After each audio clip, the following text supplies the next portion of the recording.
start today's show by wondering how your brain works. Can I ask you a question about how your brain works, Brad? You're assuming that it does, but yeah, go ahead. All right. So this, I first saw this concept in a tweet by a fella named, I think it's a fella, Kyle Plant Emoji on Twitter. Kyle Plant Emoji. Okay. Sure. Yep. And it says, fun fact, some people have an internal narrative and some don't. As in, some people's thoughts are like sentences they hear, and some people just have an abstract, non-verbal thoughts and have to consciously verbalize them. And most people, this is the part that I was excited about, most people aren't aware of the existence of the other type of person. Because I read that, and I assumed that what I have is what everybody else has. Yeah. So, Brad, I am dying to know, do you have a running dialogue in your brain? Or do you have abstract, non-verbal concepts running through your brain as you go through your day?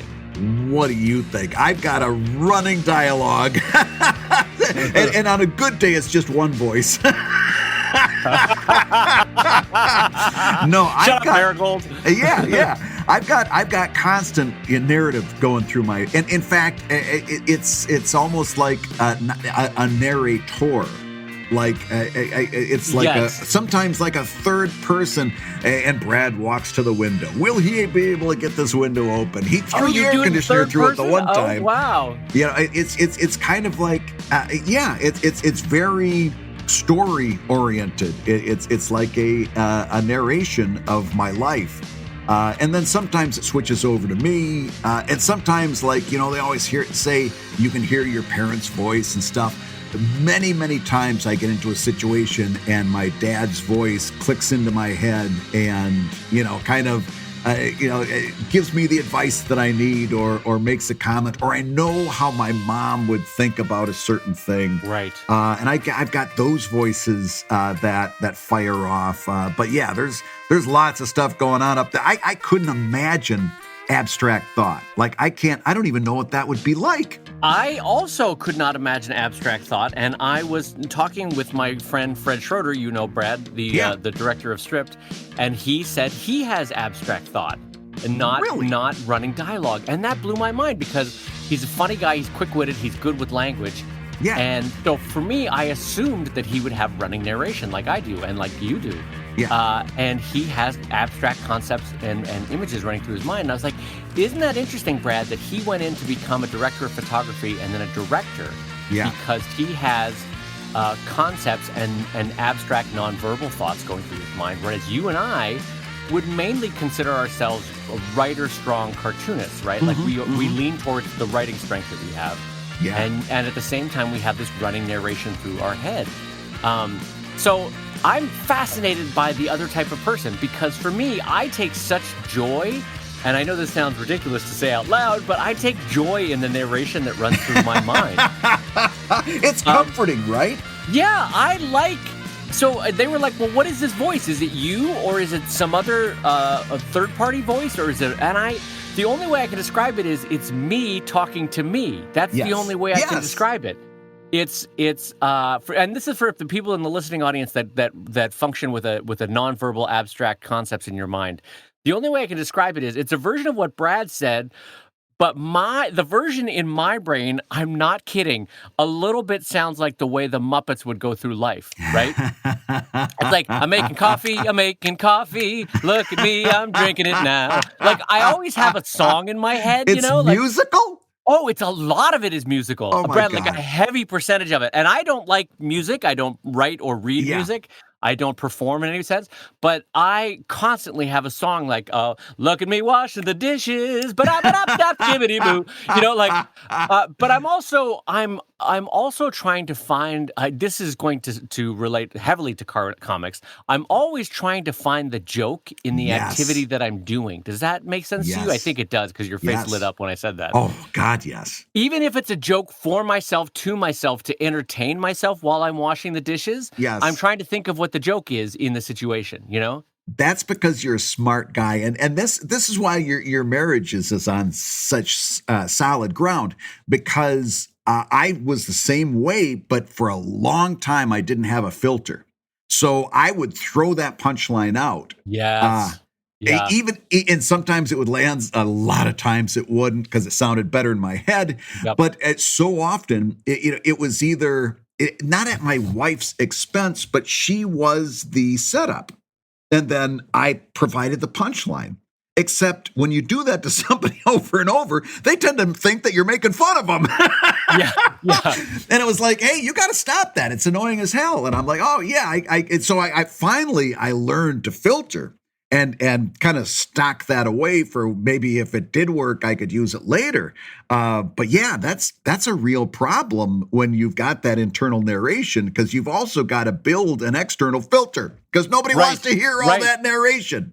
Well, and too, a lot of people always want to say to us, including our own kind, hey, where do you get your ideas, right? Yeah. And I've never really verbalized this before, but it just popped into my head. I think one of the ways that I come up with ideas is that running narration. If it ever repeats on something funny, my brain goes, aha, there's something there. Yep. Do you know what I mean? Yep. Like if when I'm washing the dishes and twice I come up with a joke about how your belly is thinking that it helped because it's all wet, like yes, if two or three times that same concept or that same conceit pops into my mind, I go, there's a comic there. There is a comic there, right? It's trying to tell me something. Yeah, the repetition is telling me like, no, there's something here. Work on this idea. Yeah. But if something comes, it filters in, it filters back out again fairly easily. There's no big laugh. There's no big memory moment. Then that's probably very early stage editing, don't you think? Absolutely. Yeah. And what I want to know is, people without the internal narrative, how do they get to the joke? Yeah. Well, sorry, go ahead. Yeah, that I'd love to know how they write. And also, just as a tangent, do they get songs stuck in their head? Like, I've always got a soundtrack in going, like whatever was the last thing I was listening to. Like right now I'm listening to a lot of Motown. And so I'll get a lot of these Al Green songs that'll just be on like a loop, not the entire song, just a part of it, and just over and over and over, because it's stuck in there, right? Yeah. I wonder if people who are abstract thinkers get earworm songs. I don't know. And it's thankfully my internal monologue, my narration from myself to myself is largely positive self-talk. Oh, and yeah. And I often wonder how I can help train my children so that their internal narration is positive self-talk. You know what I mean? Because I don't know that my parents ever took me aside and said, David, when you talk to yourself in your head, make sure you use positive language. But no, but what they did do is they modeled positive language for you. In other words, I don't think I've ever met your parents, but I would be really surprised if your father was the kind of person that would say, hey, dummy, come here. Right. Yeah, the modeling was... I noticed that you were riding your bike and you did whatever wrong and you're stupid. I can't imagine that they modeled that kind of language to you. Yeah, no, you're right. And so the modeling is probably that gets internalized into the language that you use with yourself to yourself. Mm-hmm. You're right. Yeah. Anyway, so I kind of wish now I kind of want to ask every guest on here. Like, it would be interesting to ask Brad. So you and I lean towards writerly cartoonists. Mm-hmm. It would be interesting to ask friends of ours, compatriots and peers of ours who mm-hmm. lean towards being line work cartoonists. You know what I mean? Where they take a little bit more pride and emphasis in their line work than in their writing. It would be interesting if they are more abstract, nonverbal, conceptual thinkers versus we who are more narration dialogue based, Yeah. Oh, I'd love to learn more about that. Yeah. Anyway, so a fun thing to think about as you listen today is, are you a narration thinker or are you a nonverbal abstract concept and images thinker? Yeah. And I don't know what you do with it once you realize who you are, but but there you go. Anyway, on that note, I'm going to say hello, everybody, and welcome to ComicLab, the show about both narration and abstract nonverbal narration of comics. Whoa, I can't follow that. Come on, Brad, make that work. Make that work, Brad. And making a living from comics. Good work. You landed the ship. Good job. I'm Brad Geiger, editor of webcomics.com and the cartoonist of Evil Inc. And I'm his friend Dave Kellett, cartoonist of Drive and Sheldon and co-director of Stripped. And this week's Hour of Comics Advice is brought to you by our Patreon backers at patreon.com/ComicLab. So Dave, let's talk comics. Let's talk comics, my friend. And first, I want to give a shout out to our sponsor for this week's show, Wacom at WACOM.com and the Wacom One. They have been very kind to sponsor the show. They're going to take us through the summer months. And I got to say, it is a very easy sponsorship for Brad and I to have.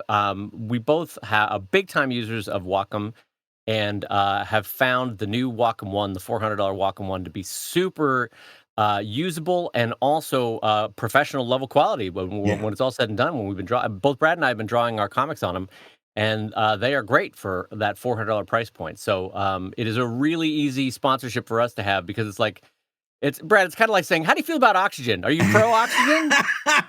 And you're like, I am pro oxygen. Matter of fact, I wouldn't breathe without it. What if Oxygen Brad wanted to sponsor your podcast? Would you be willing to talk about oxygen? You're like, yes, I'd be willing to talk about oxygen. I'm down with that.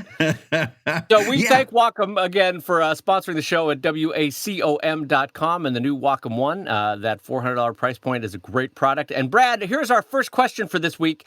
I wanted to ask you specifically about this because it's about word balloon placement, and I think this one is a fun one. We've never talked about something like this before. So, Brad, this question comes in from our Patreon backer, Dave Lerner, over at patreon.com/ComicLab, and he says, hello, B&D. Oh, that sounds like some weird sex move, B&D. Could you talk? What's that? How'd you throw your back out? I was doing a B&D over the weekend. B&D, I tell you what. Or it's a sandwich that you like only truckers buy. Oh, I'll take a B&D. Anyway. All right. Give me a B&D and an RC Cola. Dave's like, will you just get to my question? All right. Could you talk a bit about word balloon placement, please? You'd think it would be easy, even trivial, but I've seen it done so wrong so often that it must be harder than it seems. So, Brad Geiger, I look to you as our resident word balloon placement pro because you are very, very good and have thought the deep thoughts about this. And I know you do a lot of reading, actually, with different blogs and lettering formats because it also plays in with lettering and your overall line quality of your work. So take us through it. What are some of the basics that you would suggest for newcomers to comics, pro-ams, and even pros for how they do their word balloons? Yeah, I love this topic. I can talk word balloons all day long. First of all, think of an invisible letter Z on your panel, right? It starts in the upper left-hand corner. It goes across to the right. It goes diagonally back to the left, and then it goes across to the right. That's how your reader is reading. Okay. So if you start, they read from left to right and from top to bottom. Now, sometimes people think, oh, that's great. Left to right, top to bottom. And they start with the word balloon that's low, but on the left. And then the next word balloon is high and on the right. And they're like, well, they're going to go and they're going to hit that bottom one first. And they're going to move to the right and hit the second one. The urge to read from left to right trumps the urge to read from top to bottom. So your first word balloon has to be as high up in the panel as it can be and as left as it can be. Anything else is asking for trouble. Yep. Okay. Yep. Number 2, word balloons, generally, they're balloons. They float to the top of the panel. That doesn't mean that you can't have word balloon at the bottom of the panel. That doesn't mean that certain compositions aren't better with a word balloon at the bottom of the panel. But I'm going to say that 85 to 90% of your word balloons are going to be at the top of the panel, and that's where your readers are used to looking for them. So it's kind of smart to put them up there, okay? Number 3, always, this is the cardinal sin of word balloons. You have to compose your word balloons so that the tails stretch naturally to the speaker's heads. In other words, never cross word balloon tails. It's a cardinal sin. Brad, you had it right in front of you. Hold on. You can't. The phrase you wanted to use was "Don't cross the streams." That's what you wanted to use. That's right. That's right in front of you. Never cross the streams. It's never acceptable. It never works. Never works. You can tell yourself that it was just fine, but no, you completely ruined your reader's experience and maybe even confused them.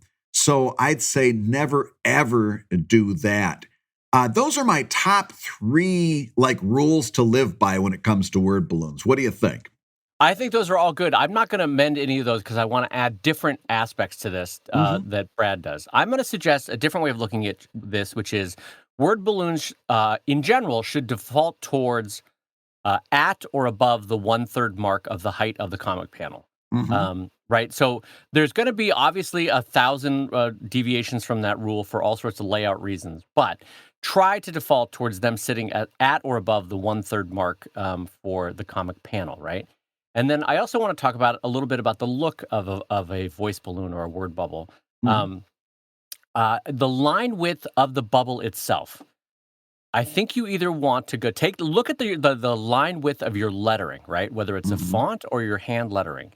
You never want it to be less than the width of the line weight of your lettering. Right. Worst case, you want it to be the same. Best case, you probably want it to be 2, maybe 3 times the width of the lettering. You don't want to get too high, though, because if you go 4, 5, 6 times the width of your lettering, Oh. it ends up looking like this. Here's the lettering. Here is the word balloon. Yeah. Like I've seen this from amateurs where it's just like the word balloon is like done with a Sharpie and the other one is Yeah. done with a Micron 03. And you're like, why is Yeah. the lettering so small compared to this super thick? Okay, so there's that. Another thing I would default towards, you vaguely want to have the tail pointing to the mouth, but you don't want the tail to be stretching down so far that it's at the mouth because Right. there's something weird about that, right? You want it to have a nice generalized angle towards the mouth, but not like I am pointing to the mouth, right? Right. Because that something gets weird about that. It becomes like an arrow or a weight that's coming down at their face, right? Yeah.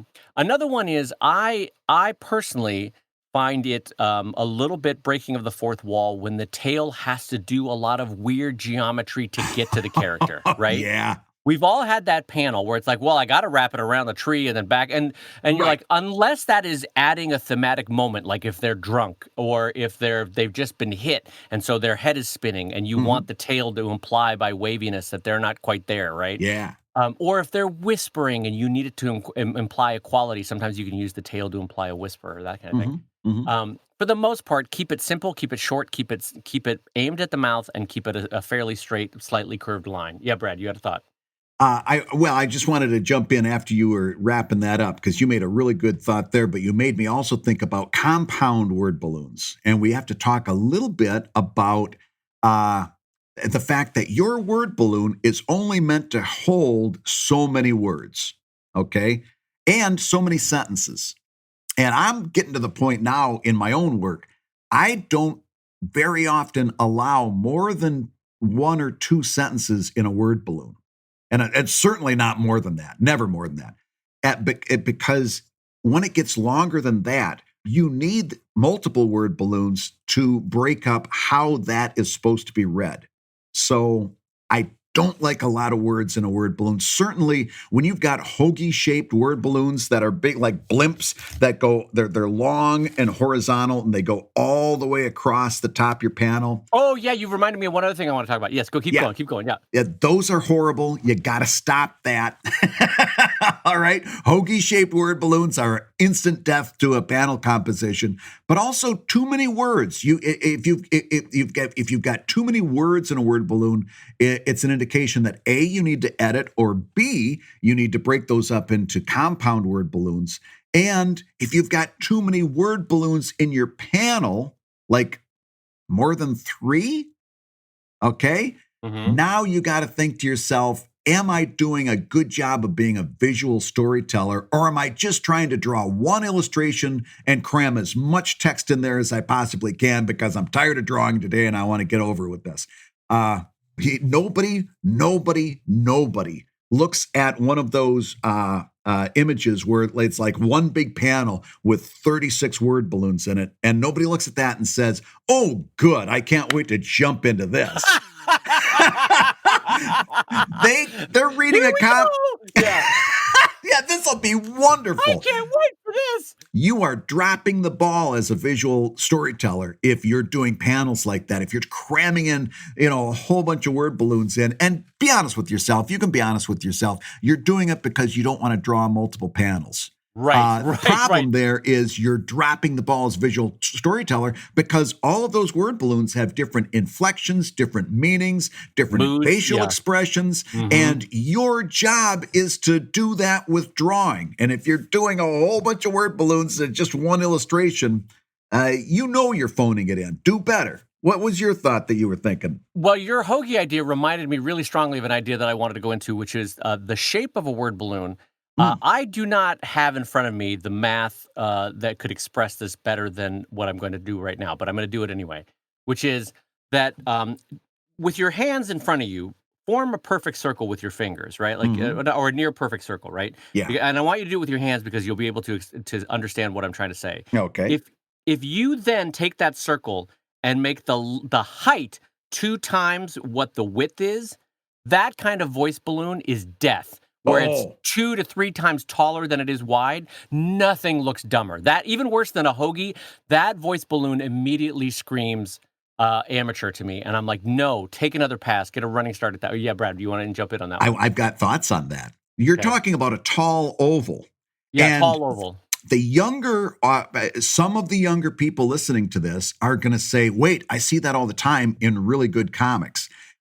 And some of the older people too, because those people are reading manga. Yeah, That was manga that a was meant to be written, north to south, That's and right. And they they're have to. using, yeah, that manga was originally written with Japanese characters that go up and down. They go top to bottom. They're Mhm. written vertically instead of horizontally. And so their word balloons are tall ovals because that's how their language is. And then what you're reading is somebody whited that out and then fit English words into the balloons that are existing. So you're used to seeing it, and you think that Yeah. this is high quality comics, but what you're reading when you're reading translated manga is the best possible scenario. In Yes, other it's words, they lemonade out of lemons, yes, it's like, yes, yeah, they're they trying, can't it's do like any better. yeah. So I see a lot of people, and you see it on webtoons a lot, where they're using those tall ovals because they've read a lot of translated manga, and it's like, okay, that's a way to do that's the way to do word balloons. But it's not good if you're writing in the English language in your first pass. I'll give you a version of that historically always makes me laugh. The Romans painted their temples. Uh huh. Every temple in Rome was garish and had yellows and reds and blues and browns and greens. 2,000 years go by, all that paint flakes off, such that we can only see it in the upper corners of stone masonry, right? Yep. And yet, the architects of Paris, the architects of Washington, D.C., they go, well, we want to build what the Romans built. So Right. they build a whole damn city that's gray, right? Washington, D.C. is gray because that's what we think Rome looked like, right? We associate the grandeur of Yes. Rome with being gray. That's not at all what the Romans did. They painted their damn buildings. So we have made lemonade out of lemons, but the fact is that's not the way it was meant to be designed to look, right? And Right. so the manga was designed to have a top to bottom text, and Yeah. we've made lemonade out of it. But that's not the way that we like. If you were to redesign those manga pages, taking the Yeah. art and doing new bubbles, that's not the way you would do it. So what I'm trying to say is, designing from early concepts in English. Uh, don't have it too tall. Don't have what Brad said, where it's the sausage on the side. Yeah. There is some magic ratio, and I don't have it in front of me. This is what I was talking about math, about like you never want to go 2 times higher or 2 times wider than the height or the width. You know what I mean? Yeah. There must be some ratio that we could come up with. I don't have it in front of me, but 2 times width, maybe 2.5 times width. I don't know. There's some ratio that we could come up with to express that mathematically, but I don't have it in front of me. Brad, go ahead. And Dave, ovals or rectangles? Because if you've ever read Mad Magazine and certain European comics, you see rectangular word balloons. Right. Thoughts? Well, here's the thing. For a split second, a rectangular voice bubble or word balloon takes me out of it for a split second. But then your mind goes, I accept the conceit, and now I'm in. I'm reading this French comic or I'm reading Mad Magazine, and you accept it. I still don't love it. I think there's something. The conceit of a word bubble is it's trying to express the ephemeral, that this Yeah. is a spoken word that is coming out of breath of your mouth. And something about that for me, Brad, this is a subjective, something about that for me is better expressed with a rounder, softer shape than a square, right? Any thoughts on that? I'll go you one better. I Okay. hate rectangular word balloons, and I'll tell you why. It's got nothing to do with breath. It's got everything to do with negative space and good composition. And when Yeah. you've got these square rectangular word balloons, they create really sharp, distinct negative space in your panel that's difficult to make a good composition around. That's why I hate rectangular word balloons. It's all about the negative space that they're creating. An oval creates a lot more graceful negative space. And again, you have to, if we're going to talk composition, positive space and negative space. Positive space is like the foreground of a drawing. The negative space might be considered the background, the space around that shape that you're drawing. I don't like rectangular word balloons because they create horrible, horrible negative space. Yeah, in fact, you also end up with a lot of symmetries with the overall panel that Yeah. will then confuse your drawing even more. Like as Brad intimated there's a flow around a more organic oval that the Hmm. square and the rectangle doesn't allow for. You know what I mean? Your art, Yeah. like if you've got a rectangular panel and then a rectangular voice bubble, and then you draw a character sitting at what is ostensibly a rectangular table, the mind is like, wait, what am I parsing here? What is this image? You know what I Yeah. mean? So Yeah. something about the oval or the circle helps the brain go, this is different and this is separate and on a different plane than the art that I'm looking at. Hmm. Whereas a square makes it feel more part and parcel of it. Also, in terms of having something for your toolbox, if you've got a character that is socially awkward or literally a robot in your comic strip or in your Hmm. story, that's a great toolbox to be able to go to a square voice bubble or a square word Yeah. balloon for that kind of character where they speak coldly and they don't, like, if you have like a librarian or somebody at the DMV, like, no, sir, that's the wrong form. Put that in a square voice bubble. It will, chef's kiss. That's the perfect use of a square voice bubble, don't you think? Like where it I, can reinforce. Go ahead, Brad. I use that sparingly Yeah. Oh, yeah. because, agreed. That's what I'm saying. Like yeah, use that as almost as a sparingly. VFX thing, you know? It's fair. Use that sparingly. Use different fonts. Like if Yeah. you've got somebody who's speaking, who's a knight from, like a knight of the Round Table, and you have his words in Old English text and stuff. Like the stuff that Walt Kelly used to do with Pogo. A little bit of that, and I mean a micrometer of that, goes a long way. If you want to show that somebody is speaking differently and somebody is an other character based on their speech patterns, do that through your word choices, not so much through your presentation, because that trickery with the word balloons and the fonts, man, that gets ugly really, really fast. So Dave makes a good point, but use it sparingly. Yes. Oh, yeah. Agreed. Yeah. What I'm getting at though is that if that's your default, Yeah. it's a weird default Oh because yeah. that should be a sparingly used tool Right. to emphasis to agree with Brad's emphasis. It should not be the default. So I'm trying to think if there's anything else that I want to mention with word bubbles or voice balloons there. Or the other thing is, I think a lot of people get cutesy with every character has their own type of border or every character has their own color Oh. in a voice bubble. Oh. And I think the conceit really with text on a comic is let's all just kind of pretend it's not here. So like make it Yeah. easy to read, clear to read, something that the brain can process and plow through quickly. So you want a dark text on a white background, and then don't overly cutesify it because it makes it its own thing. It draws attention to itself. Hmm. Whereas the function of a voice bubble and a word balloon is to exist. It's in the comic. It is part of the comic, but it is to be the supporting player to what is really happening. Right, Brad? Is that Right. a good way to say You that? see, you see that a lot with amateur comics too, where they've color coded the word balloon, and then after the first panel, or they'll change the scene. Like they'll have two people talking, yellow and green word balloon, and then in the second panel they'll switch to like a landscape shot, and those word balloons will continue, but they're color coded, and I'm supposed to memorize who's yellow and who's green if I want to know who's talking in the conversation, because now there's no more tails pointing to people. I'm supposed to remember the color coding. I didn't come to comics for homework.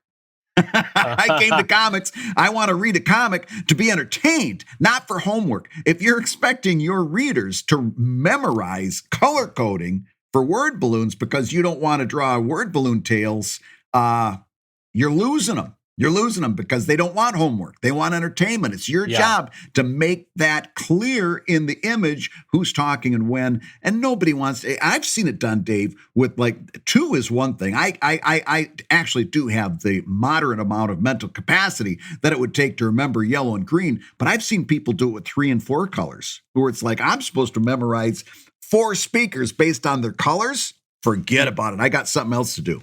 Yeah, it's again, this is one of the things where, can you use it? Yes. If you do use it, should it be super sparingly? Yes. Yeah. Like on some full, far back, pull back shot where you can't see the characters, never mind where their voice bubbles are pointing. Yeah. Yes, maybe a color-coded system could work. I've seen on like DC Comics where they've had it where the Green Lantern symbol is up in the corner of a voice bubble, and then the Superman symbol is up in the corner because it's some pullback space shot, right? Yep. Even that's a little weird. It works, but it's weird because you're like, well, what is this object that I'm looking at as far as an artifact in comics? It's weird that it's there. Yeah. Anyway, what I'm getting at is use it really sparingly. The other thing, I want to give you one last tip. I know we're now going 30 minutes deep on... I told you we could talk about word balloons. We could do an entire word balloon show. I could, you know what? We could turn this into a whole show. I'm happy with that. But anyway, let me take you through one more tip about avoiding crossing the streams. Yeah. Because that, to me, is one of the cardinal things in comics that if you can't work your way around that to get out of that situation, it just looks so half-assed when you do it. And both Brad and I have seen pros do it, peers do it, and you're like, you literally want to pull them aside and be like, were you drunk when you drew this? Why do you have crossing tails? What were you thinking? Yeah, what were you thinking? So I want to give you a tried and true method. Okay, imagine Brad and I are 2 characters in a comic strip. Brad is on the left. We'll keep it alphabetical so to make it easy. Brad is on the left. B is on the left, D is on the right? Brad is saying something first in the first panel, so obviously he will be on the left. I'm responding, so I'm on the right. But by the 3rd panel, we need Dave to be the primary speaker and Brad the responsive speaker, right? So we need to switch them around. Now, the half-assed way to do it is to cross the tails, which doesn't work. It looks terrible, it feels terrible, it doesn't. Your brain has to go through a bunch of hoops to get it right. It doesn't work. So here's what you do. In the 2nd panel, if you need the 3rd panel of them to be switched around, in the 2nd panel, you do some kind of pullback shot that's any one of the Wally Wood panels that work, right? You can go to a silhouette. You can go to a wide shot. You can go to an up-close shot of one of the characters' faces. You can go to an exterior shot that looks in on the building that they're talking in. Whatever you want to do, right? Some secondary type of shot that lets your mind go, okay, we're going to switch the angles around here. And then by the time you come into the 3rd angle, one character is either crossing left, or they're walking, or the camera angle has changed, or one is strongly in the foreground and the other one is strongly in the background. And so that way, no tails need to be crossed. The brain does not suddenly go, wait, for the first 2 panels, Brad was on the left and now he's on the right. How did that happen, right? You've given them a middle panel for the brain to go, okay, things are changing. We're allowing for different camera angles. And then you jump back in on the 3rd panel and they've switched it up. Brad, thoughts on that? No, I can't add anything to that. That's beautiful. I do that really big foreground, and then the 2nd character is kind of almost in the background. Right. I do that a lot. It works every time, and it's also an interesting panel. Yeah, it's like what's that joke? It's like Sex Panther. Every time, 80% of the time, it works every time. I love it. I'm sorry, that line from Anchorman popped into my head. No, so the key is give your reader, give their brain the chance to go, okay, we're changing things up. It's not that one character is suddenly, boink, magically over on the right side. Right. And then again, Wally Wood's 22 panels that work, pick any one of those panels for the 2nd panel. You can swap it around and then back in where Brad is suddenly on the right side in that 3rd panel, and you're good to go. Hey, if you're listening while you work, take a minute to stand and stretch. And while you're doing that, we're going to tell you why you should join us on Patreon. When you do, you're going to get hours and hours of podcasts that we've recorded just for backers. And exclusive Patreon posts that go even deeper on ComicLab topics. And access to our exclusive Discord server, which is a thriving community of professional cartoonists. So you can support the show you love and get tons of actionable resources for your own cartooning. And listen, if you can't swing a pledge this month, we get it. No worries. Yeah. Listen, you can still support the show by rating us wherever you get your podcasts. Just leave a 5-star review and a few kind words. That, along with mentions on social media, is incredibly helpful. Now, everybody, let's talk comics. So, Brad, I wanted to do a postmortem on my Kickstarter for Storyline. It is the first Kickstarter I have had in, 14, 15, 16 Kickstarters that did not go. Yeah. And I feel oddly very good about it for reasons we can talk about. But I wanted to talk about why it didn't work, why I kind of stopped pushing it, and why, and more importantly for the audience, what I think are the best strategies for Kickstarters going forward over the next 12 to 24 months of recession and maybe depression. Yeah. I wanted to talk about that with you. If can we take a minute to do that? Is that cool? Oh yeah. Well, All right. because I think it was just like it might have been last show where I kind of I was like, you got to give this another shot. You got to go out there and give it a shot. And I was it looked to me like you had kind of backed away a little bit, and so I was interested in hearing your thought process on that. Yeah. So, okay, let me give you a little bit of background. Yeah. We started working on this conceptually about a year and a half ago. This project, Storyline. And for those that were not familiar, Storyline is and will be a sit-down show where I sit one-on-one, fireside with a glass of wine with some of the best creators and animators in comics, and we talk about their craft and the philosophy of their craft and how they do what they do. Right. A very much a PBS style interview or a BBC style interview with artists focusing on their craft. And I say it will be made because it will be made. I'm going to make that show. There's zero dispute in my mind about the fact that that show is going to exist. And that's why I'm not at all sad about the Kickstarter not going. But anyway, we started working on it about a year and a half ago. And then in early January, I will be egotistical and say I was a little bit more attuned than most people in knowing that this pandemic, if it was spreading across China in a way that even an autocratic dictatorial system couldn't stop, then it was going to then it was going to hit every country in the world, right? If they, even with a massive lockdown of Wuhan, couldn't stop it, then it was going to go everywhere. And so I knew, Fred and I, Fred and I went out to lunch, and I said, so we have two choices. We either launch this Kickstarter now and roll the dice and see if we can get it funded before the recession hits and before things start to slow down. We literally used the word recession. And this was in January. Or we wait 2 years and we kickstart it then. And I said, we have all the files done. Everything's ready to go. All the videos are edited. All the music has been paid for. All the animations have been paid for. We might as well roll the dice and try it, right? And Fred agreed because he's a savvy guy. He could see this coming too. Yeah. And so we said, well, why not try it? And we started kickstarting it. The first couple days were great. We went out to old Stripped backers. Stripped was our documentary that we made a few years ago. It was doing good. We got up to, 25,000 or so. Yeah. And then the news out of Washington hit. Yeah. And basically, you could feel it like a brick wall no matter how much marketing I was doing. Because I know, Brad, after 16 Kickstarters, I know what moves the needle. Yeah. And if I do X, Y, Z, I know I can move the needle X amount, right? Yep. And I would do those things, and it wasn't working. And I was like, nah, this is not going to happen. It's not like you know that a third of your Kickstarter is done within the first 3 days. And so if we weren't even at the third marker, by that third day, we were in trouble because we were asking for $89,000, which was necessary. It's an expensive project. And anyway, long story short, though, the kicker that really got me, though, Brad, was this project shoots in my house. Yeah. And it took upwards of 20 people in my house to do it. Yeah. And with an active virus, a novel coronavirus running through the world, that there is no viable human vaccine, I didn't want to introduce 20 people into my house. That's a lot of vectors. A house that has two asthmatics shooting in my house. And frankly, I couldn't go to a cartoonist on the East Coast and said, no, we're going to fly you out. And so you can do the interview. Well, how the hell do I say to someone, fly out and stay in a hotel while this virus is raging? Right. So for a lot of logistical reasons, I was just like, I can't do this project. And it's not like a book where I can send a file. Right. I have to involve a lot of people in a physical way, or interacting with the physical world to get this project made. And I just couldn't in good conscience do it. So in ways that were completely separate from finances, I was like, I don't want to promote this now. This is not the time for it. So We will kickstart it again down the road when the recession is starting to recede. Haha. But now was not that time. We need either a vaccine or a really strong antiviral antibody to exist, and neither one do yet.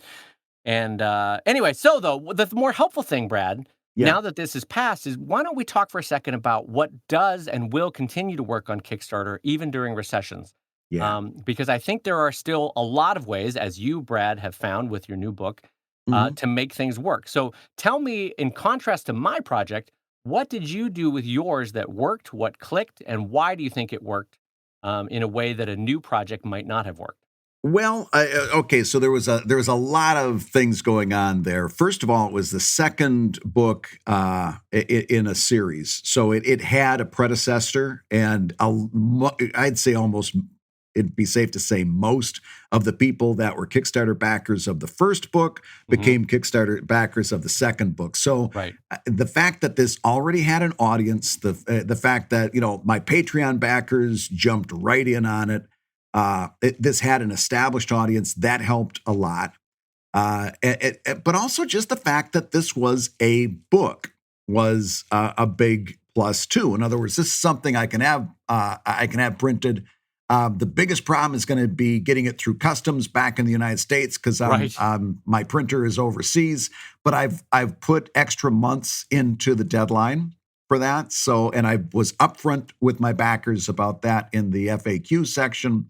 This is going to be part of what we're dealing with here. And number three, I really do think part of it was uh, it was unabashed optimism. In other words, when I announced my book, it was not, gee, I'm really worried. Maybe this book is something to do. I don't know. Maybe we'll do a book. I don't know. No, I got out there. Right. Right. If you've seen the video, this was for Not Safe for Work collection. I looked into the camera and I said, listen, everywhere you go, people are telling you, don't touch anybody. Stay inside the house. Don't go anywhere. Looks like you're going to have a lot of time alone on your hands. Well, I've got good news for you.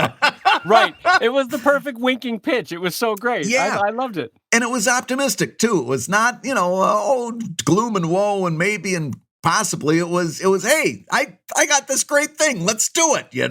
Right. So I Right. think the optimism was part of it. And also there was a big digital aspect because some of the rewards that are being served are digital. And right now, the digital rewards comprise about 25% of my total for this Kickstarter. In other words, Right. people, I see people every now and again saying, "Well, your audience doesn't consider digital rewards the same way they consider physical rewards." I can't disagree with that strongly enough. The fact of the matter is, people love digital rewards. It's not like again, that kind of attitude comes from maybe an older person that is projecting themselves. But if you pay attention to what your audience is doing, they love digital rewards. They value digital rewards, and they respond to digital rewards. Just as a Right. tangent, I don't know whether this is happening with you, Dave, but all the ebooks that I've got out, I'm seeing a significant bump. Not Kickstarter, but just like on Gumroad and Drive Through Comics, all the ebooks that I've got out, significant bump in sales over the last 2 months. Yeah, it's funny that you should mention that because it's not like I'm buying a new car over here based on ebook Yeah, sales, but it's interesting that it is a bump because yeah, clearly people are like, well, I'm spending more time with my iPad sitting in my house. I might yeah. as well have some ebooks to read. I need Um, something to do. Yeah, and so they can't go out to a store. They don't necessarily. There's a lot of people that don't necessarily want anything shipped to their house, and Right. so they're like, "No, this is a great time for. I want the entertainment. I just don't want all the other hassles around it. So yes, I'm going to get an ebook. And so yeah, Right. I'm absolutely seeing an uptick in my sales for ebooks. And it's a low price point. That's the other thing, is that Hmm. if people are watching their money a little bit. I've seen a lot of people talk themselves out of Kickstarters because they're like, well, everybody's watching their money. Well, you're right. Everybody is watching their money, but there's also a lot of people that are looking for different ways to spend their money while they're cooped up in the house. And Right. if you've got a Kickstarter that's built on multiple price points, like some digital rewards that are low price points, some physical rewards that are higher price points, I have seen in fact, this Kickstarter is right on track to do exactly the same as the previous Kickstarter Oh, did, really? which was Oh, done okay. in a great economy. Yeah. Oh, yeah. It's right on track to do almost. I might get to within a couple dollars of the same total. It's going to do just about the same. Wow. But that's really what I think you need if you're going to be going towards Kickstarter, or if you're going to launch a Patreon. A good mix of physical and digital, some low price points for people who are watching their money, and Hmm. higher price points for people who've got some money to spend and time on their hands. It is going to be necessary to have an established audience. In other words, if you're just starting out, okay, maybe this Kickstarter isn't great. You can certainly start your Patreon, but have some managed expectations. But this is the time for crowdfunding and for digital goods and rewards. Yeah, and I will say that Brad's right. I think this is the Kickstarter time for established properties. Whether the Yeah, established property is you as an artist, and here's a new thing of a version that I've done before, right. or a title that people already know and love. People want comfort foods right now. It's the Yeah. same reason why people like the sales of Cheetos are going through the roof because people are like, I just want comfort food. Um, Yeah. and so, a new concept, a new title, something that's riskier or more rolling of the dice. Maybe I say this as a friend. Maybe it would work. I don't want to. I don't want to put the kibosh on anything. But Yeah. I think my tendency would be to kickstart projects that are outcroppings of things that people already love, already have Hmm. been reading, already enjoy, know the quality of. So, for example, I was going to roll the dice and do a children's book, Mm. and I still may. Yeah. But here's the thing: the difference between kickstarting a new children's book from Dave Kellett in a new style and in a new format that I've ever done before, versus doing a Sheldon book where my audience has been clamoring for a new Sheldon book for years, and I've been like, nah, I want to try something different. For me, it was more like the Little Prince artist, like, no, I want to try something different. I'm a Little Yeah. Prince. Yeah. Yeah. Um, and so maybe the time here is for me to readjust, and I'm actively considering that in this time of pandemic, which one is the better one to go with. I would love and enjoy both of them. And to Brad's point, I will be enthusiastic and positive about whichever one I do Hmm. in a way that I couldn't be for storyline because I didn't want 20 people in my house. But anyway, I Yeah. do think there's something to the fact of like this is still a good time to kickstart an established property Hmm. or a property that people love. And when you do it enthusiastically, do it full throatedly.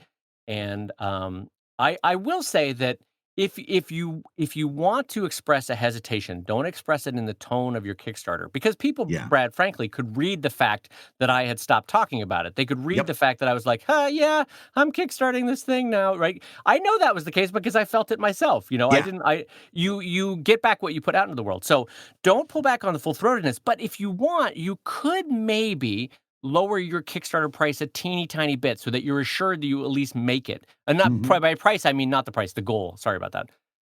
I could see some people for the first time in their career maybe saying, "Well, normally I would ask for 20,000, but maybe I'll ask for 18,000." And so we know the book exists. Brad, thoughts on that? Is that a bad idea? Well, no, I'm not going to say bad idea, but your Kickstarter total should not be based on what you just said. It should be based on math. How much does it take to create this product? How much does it take to ship this Oh, product? yeah, no, I agreed. Like, let's say all of that, we're taking 0 loss. What I'm saying is if you normally would take X amount of profit, maybe you Right. would take Right. X divided by, you would take a quarter less or something, given the fact that we're in a recession and everyone's gonna need money in the next 2 years, that That kind I of would thing. be willing to agree with. And also to what Like, Dave never take a said. loss on a Kickstarter. God, no. Well, That's that's not what what I I'm mean. saying. When you're doing a Kickstarter, the number that you arrive at should be hard math. Right, right. But to what you're saying, I would say, okay, now usually I use a real heavy paper for my books. Maybe instead of 150 GSM, I'm going to do 120 GSM. Right? Right. Maybe I'm Oh, gonna I see, scale yeah. that back a little bit. Although I didn't do it in this one, but if I was thinking about things like that, and I've been having a lot as strangely enough, my print vendor loves talking on email right now. I get lots of very enthusiastic responses from my print vendor. She loves to hear from me. Exactly, yeah. And I had one more project. I'm hoping I get the quote back because I'd like to. I've got 6 days to go as of the taping right now, and I've got one more stretch goal that I just need the numbers on so I can factor it in right. But it was like, hey, here's something I've literally never ever done. I don't even know how to do it. And she's like, oh yeah, here's what you do, this, and this, and here's how we set it up. And it's We're like, happy to do it. No, yeah. oh yeah, they're loving the fact that I'm talking about extra projects. So I may be announcing that within the next couple of days. But yeah, if nothing else, talk to your printer, talk to your print vendor, and say, hey, I'm thinking about doing this, but maybe since I've got all this other stuff going on, maybe there's a couple ways that we can economize a little bit without sacrificing the quality, especially if you've done books in the past, without sacrificing the quality that my backers have come to expect. Right. Because you don't want to do that. You don't want to come out with a really great glossy book in 2019 and then come out with a print on demand book in 2020. Because that's a good way to ensure that nobody's there in 2021. Yeah, and yeah, exactly. That's true. Yeah. And all of this is couched in the fact that the thing that Brad and I always try to advocate is Brad and I have lived through in our adult life. What would you think? 2 recessions now, .com and the housing crash. And both of them are heartbreaking for 1,000 reasons. And this one, unfortunately, is going to be even more heartbreaking. It's going to be the toughest recession that any of us have ever lived through. And so the key is to keep your head on a swivel. That's what we're saying in this. And then you have to keep going forward, because if you have a defeatist attitude with a Kickstarter, like I did with Storyline, it will 1,000% fail, right? It's the projection of positivity and optimism will be rewarded by a good Kickstarter that succeeds. But that also leads me, Brad, into a topic I also want to talk about, which is I'm getting emails from people, because you remember I was one of the first ones to cancel from Emerald City Comic Con because I'm an asthmatic. Yeah. And when I did, people were like, hey, but did you see they moved the show back to August, so now you can come. And and then I'm also getting people like, well, you're not canceling San Diego Comic-Con, are you? Sure, that's in July, so it'll be everything. And I don't know the right tone to strike, so I want to strike it in friendship, Brad. And that's the only way I can say it, which is that if you think that things are going to be large gatherings of 80 to 150,000 humans is going to be happening in the summer, I am sorry to say, my friend, that you are deluding yourself. They are not going to happen. That's what companies are saying so that they can probably cash in on their insurance policy when it does get canceled at a government level. But they know that they are not going to happen in August. Right. Emerald City Comic Con knows that it's not going to happen in August. There's no viable human vaccine. There's no antibodies. There's no antivirals that work yet at a strong enough level. So no government is going to be like, yes, we're, as the city of Seattle or King County, we're excited to welcome 80,000 people into this convention center with recirculated air in August. So come on down. It's not going to happen, friends. And so that's why I just want to tell everybody in friendship, start planning now, because no conventions are happening. No major gatherings are happening until there's either herd immunity, a declared herd immunity of 60 to 80, 70% of Americans have caught and come through the virus, or there's a viable human vaccine or a viable antiviral that works. And so we are months and months and months and months and months away from that. With a vaccine, at least a year and a half away from that. That's where it's so important, Dave, like you said, to strike the right tone. You've got somebody who thinks that they're going to be everything's going to be better in May or June, and we're going to be all back to normal, going back to comic conventions, and you got to strike a tone. You've got to kind of cuddle that person gently in your arms and reach over and whisper into their ears, "Are you living in a cave? You're not worth this. Isn't going to happen anytime soon. You're done." Read the news. Read a book. Read something. Yeah, exactly. It's like, read a book, asshole. Come on. Hey. So speaking of books, Brad, that actually makes me want to jump into another topic that's also related to, God, what isn't related to the coronavirus right now? Yeah, jeez. So here's another $5 question that came in from Declan Konecki, Konecki, and Declan, I hope I'm pronouncing your name right. And that's over at patreon.com/ComicLab. And Declan writes, with the coronavirus, Diamond Distribution is suspending their distributions, and shops are forced to close to varying degrees. So where do you see this going in the near future for publishers as well as creators? And then as a bonus sideline, Declan says, aren't you happy you don't rely on the direct market right now? And so I will say, like, Brad's chuckle aside, I'm not happy about, there's a lot of pain in the world, and there's going to be a lot of small shop owners, especially, that are good people that love comics, that do a lot for the comics community, and they're going to suffer in this. And I think even though I do not do a lot of comic book shopping, Brad, even though I do not do read floppies, and even though I don't use Diamond, I want nothing more for than them to succeed and do well and have a happy life. You know, like it's. Yeah. But my immediate thought is they are in for the hardest time of their industry has ever faced, if not the final death nail that their industry is going to face. What are your thoughts about it, Brad? Yeah, I think this is the beginning of the end. If not for Diamond, for that whole direct market system in general, I don't think that's great news. I think that it's kind of a tragedy, but I don't see any way where this happens any better. I think you're going to see the end of floppy comics, floppy monthlies, and you're going to see Marvel and DC going to straight to trade paperbacks in the first iteration of the product, instead of this whole idea of doing monthlies and then collecting those and printing a graphic novel. I think you're going to see those graphic novels come out first. You're going to see the death of the monthly comics, and you're going to see a lot of comic shops going under, which is not good. Well, mainly because, Brad, so many of them, people we know and love, so many of them were holding on by their fingernails already financially. You know, like, this was never a high margin business, and the rents are high, the nets are low, and the market is shrinking because a lot of 40 and 50-year-old guys were aging out of buying comics, and 60-year-old. And remember, the whole system was set up so that those comic shop owners, when they bought a comic, it went into their stock. It went into permanent stock. In other words, a bookstore, if a book doesn't sell, they can send the book back to the publisher. The publisher's got to eat that. Right. Well, Diamond had it set up so it's once you bought it, it's yours. It goes into your permanent stock, and that it kills comic shops an awful lot. It kills their profit margin, and it also makes them make very, very careful choices about what they're carrying on their shelves, because if it doesn't sell, they're stuck with it.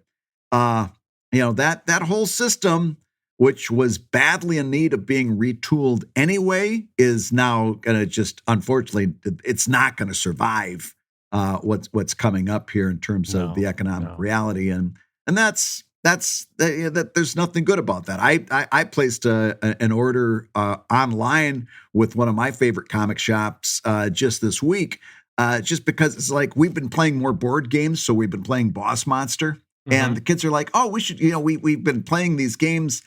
We should get the expansion pack.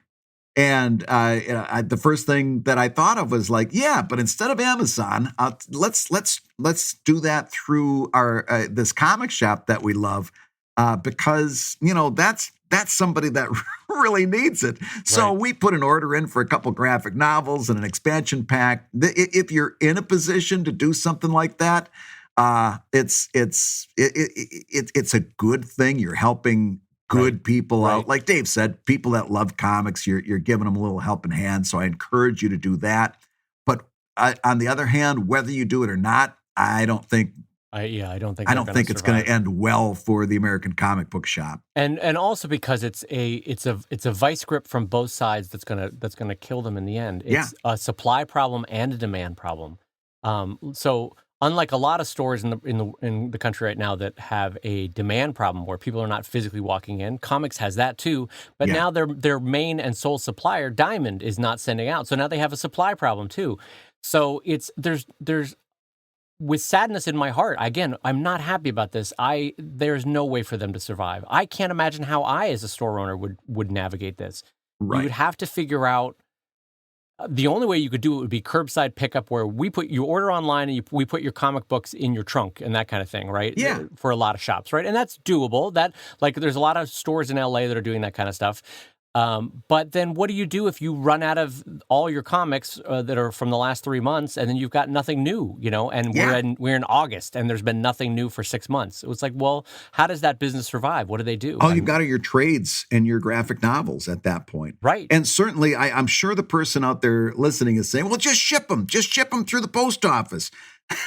Number one, I got bad news for you about the post office unless Congress acts relatively quickly. And unfortunately, one of the political parties seems to be really down on the post office. Our days of shipping $2 and $3 media mail through the United States Post Office are also on shaky ground. Yeah. But okay, let's say that Congress does the right thing and saves the United States Post Office. I can't believe I'm saying those words out loud, but it's actually an issue. You're cutting into the profit margin now if you're shipping, because people that your customer is going to expect free shipping because that's what they're getting through Amazon. And if you're adding the shipping, now you're adding to the price, and the person's going to buy maybe one less comic. It all that economics adds up. Yeah, and it's additional to that. If you're really good at running a comic book shop, but you've never done shipping before, there's a bunch of hassles and hoops to learn how to jump through. It's not an immediate thing of like, well, I'll just put this in a box. You have to learn what boxes to order, how to do it, how to approach the mail, how to price things out so that you have a margin even on what could otherwise be loss-making shipping. And then if you're in there with a serious comic collector and that comic gets bent in transit, as can happen, now you've got to send them a new one, and boom, your profit went right out the window, or you went in the hole. Yeah. So these comic shop owners, again, who are all really good people. There's not a one of them that doesn't have a love for comics. These folks were holding on by their fingernails to begin with in the best of times. It's going to be miraculous if they make it through this. Yeah, and so the bigger question, as is true with 10,000 other questions facing the world right now, is what does that look like on the other side? Mm-hmm. And so here's the interesting wrinkle. With major companies now owning the publishing of DC and Marvel, but not being able to make movies for the next 18 to 24 months, they might actually go, let's start making a bunch of trades. Let's start doing a lot of Batman and Iron Man trades, and we'll see what we look like on the other side. But for now, go full guns a-blazing. They might do that, because people are still have an appetite for entertainment. No movies will be made. And don't get me wrong, the margins on the best-selling Batman book in the world will never match the worst profiting Batman movie ever made, right? So the studios are still going to lose a ton on this. Yeah. But they might. I could see them saying, well, let's throw it all at trades, to hell with floppies, because they were already on the fence about that anyway. To hell with floppies, let's go just purely to trade, and let's throw a lot of money at it. They might. It's conceivable. The logic behind that is great, because comics can be created in a quarantine, right? Your penciler can be quarantined. Your inker can be quarantined. It's not like a movie studio, like you said, where you've got to gather a whole bunch of people to do this thing. Comics are quarantine friendly, not only on the reading side, but on the production side. So it wouldn't be a horrible idea for them to throw some money behind this, but we'll see what happens. But just imagine, Brad. Imagine you're a mid-level VP at Marvel, or rather Disney, overseeing Marvel. Yeah. And you're looking at the numbers. You're like, well, okay, we were already on the fence about doing floppies anyway. Yeah. We're 1,000% not going to do floppies anymore. It's done. Everybody in the industry knew that only had a few years left anyway. Yeah. And so now it's the final nail in the coffin. And so what does that do to comic book shops? I think, unfortunately, it ruins their already shaky and tough business.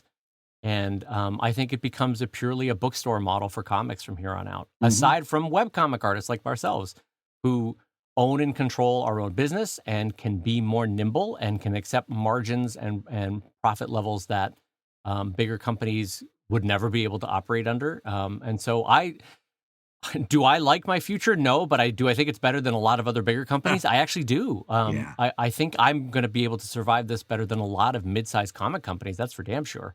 Yeah. Like, I don't know what happens to Dark Horse and Image and IDW and Boom. I don't know that they survive this, you know? No, that's just it. If you don't A have lot big of- corporate money behind you, I don't know how you survive this. Yep. And even the Bastion, like we always said on this show, okay, like you and I personally aren't like real gung ho about working with publishers, but we always said, but on the other hand, if you're doing young adult or middle school type stuff, that's a good place. You still want to, you could see the logic of working with like a Scholastic or Graphics or so forth. But with schools being called off, that was Scholastic's really big superpower. Was they did that book fair. That book fair thing. Yeah. Everybody went in, walked out with armloads full of books. The Scholastic Book Fair was the most brilliant marketing they ever did. And I'm sure you've seen it. It's the same at your school as my kids' school. They send a little convention in crates, and you set it up, and it's got everything. It's got the signage, the display, the presentation. They just crate it. You set it up, and it's incredible. Yeah, well, and another aspect to the Scholastic's business and to a lot of publishers' business is, granted, the margins were tiny, but it helped with the overall cost of the print run, was selling to libraries. And if every library across America is shuttered, across Canada and America are shuttered, that's millions of books not being bought every quarter. So it's not looking good for the mid-sized publishers that don't have the capital to ride this out. Right. And listen, might it spring back right away once there's a viable human vaccine? Maybe. Mm-hmm. God, I hope so. Usually recessions, the deeper they go, the harder they are to climb out of. Yeah. So this might take us a while, even when the vaccine is produced. But it's not like the appetite for great comics has gone down. It's just the money and the means and the production systems to buy and make them are all shutting down temporarily. So the only thing that I'm optimistic about, Dave, is that looking back at recessions and recession economics, one of the things that was always fared well through a recession and a depression was cheap entertainment. They always say, even during the Depression, people went to see movies because they could get away from the problems for a little while. To get away, and it was really inexpensive. That is webcomics. We are as cheap as you can get in a lot of places. That's ebooks. That's webcomics. The only thing that keeps me from really waking up with a cold sweat at 2:00 in the morning after my traditional 1:00 in the morning cold sweat is that. It's like, well, maybe we're gonna fare okay because cheap entertainment is gonna be where it's at for the next little while. And the thing that Brad is referencing there, it's a version of, in economics, what's called the lipstick effect or the lipstick theory. Have you ever heard this, Brad? Yeah. Where when recession hits, or in the case of the 20s, 30s, when depression hits, and by 2030s, I meant in the past. Oh, God. The lipstick theory or the lipstick effect is that when times get really tough and people do not have the money to buy a car, a television, a new couch to make themselves feel good in a consumerist sense, what they do is they go and they buy a stick of gum, a lipstick, a cheap comic, a candy bar to make themselves feel better. Basically, like, I need some serotonin in my brain right now. I'm going to buy myself some new lipstick, that kind of thing. Yeah. And so comics will benefit from that. But that's why in the earlier discussion about Kickstarters, I was saying you might want to be willing to take less of a profit margin than you normally would to help encourage that a sale of a ever so slightly lower price so that you can take advantage of the lipstick effect. And don't discount those ebooks and digital rewards, because that's even cheaper yet. And with people sitting around with nothing to do and tablets in their hands, those ebooks are going to be significant.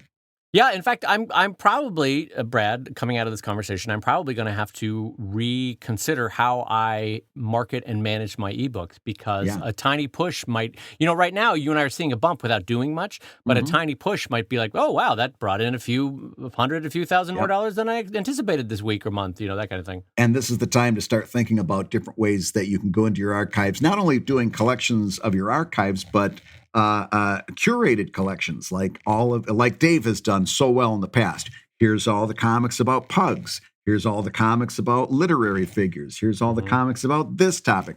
If you've already put out your ebooks of your comic, this is the time to go back and start thinking, okay, how can I regroup that? Remember the webcomics credo: do it once and get paid for it as often as you can. That's right. That's so right. rethinking how you're collecting those is going to be beneficial to you. And Dave, without without leaving it as on a sour note, I'm gonna speaking of serotonin, I'm gonna give you a little shot right now. It's time for thanks for the kind words. I would love some serotonin, Bradley. I would love some serotonin. Here's a little lipstick for your soul, and it comes in under thanks for the kind words. It's from Lizzie over on Twitter, and it's just a short one, but it's beautiful, and I want to thank Lizzie for this so much. Lizzie says, coming back into ComicLab, and it's like coming home.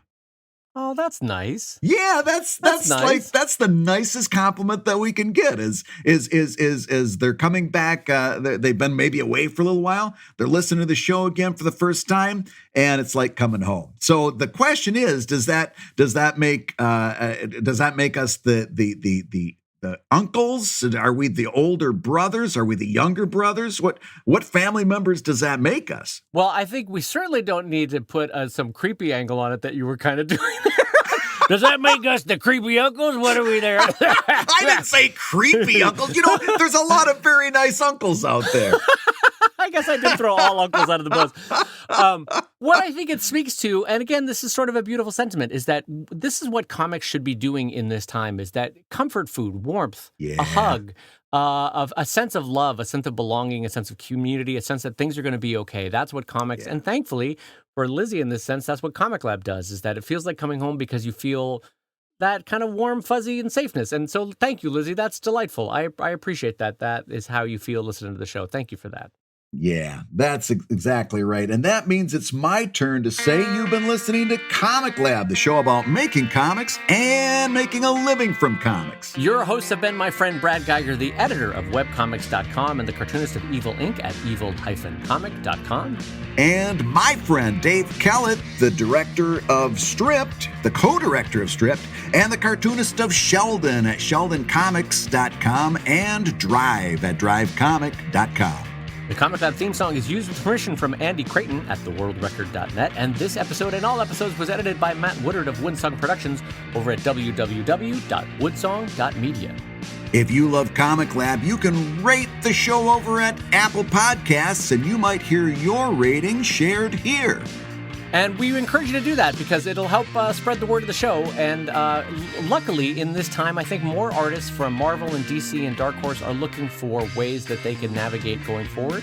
And I've already seen some of you on Twitter sharing that, and we thank you so much. But it's a nice thing to do to pass that along. So thank you for rating and reviewing the show, and thank you for passing along words of ComicLab and of webcomics.com to people that could use that information. Anyway, we also thank our sponsor for this week, Wacom, over at wacom.com. Wacom, the makers of the new awesome Wacom One, around the $400 price point. And ComicLab is made possible by your support on patreon.com/ComicLab. So we'll go ahead and say that in a Scottish accent. Patreon.com/ComicLab. Ah! Ah! Ah! Ah!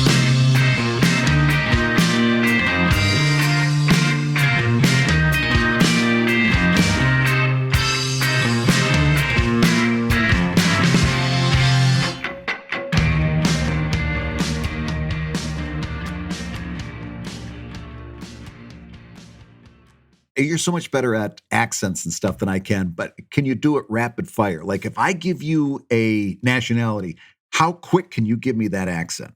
Ready? I can try. God, I don't want this to sound terrible, though. The words are patreon.com/ComicLab. Ready? All right. Yeah. Scottish.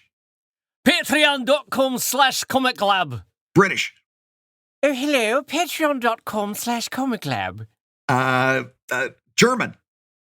Jawohl, patreon.com und the Comic Lab. Yes, fine. New Yorker. Hey, walk all about careful over here. I'm over on patreon.com/ComicLab. California. Hey, man, patreon.com/ComicLab, brother. Midwestern. Oh, gosh, we're all just having a grand old time here at patreon.com/ComicLab. Oh. Boston. Boston. Hey, is that your mother over there? What are you doing? Does she listen to patreon.com/ComicLab? Oh my God, you're really good. Italian.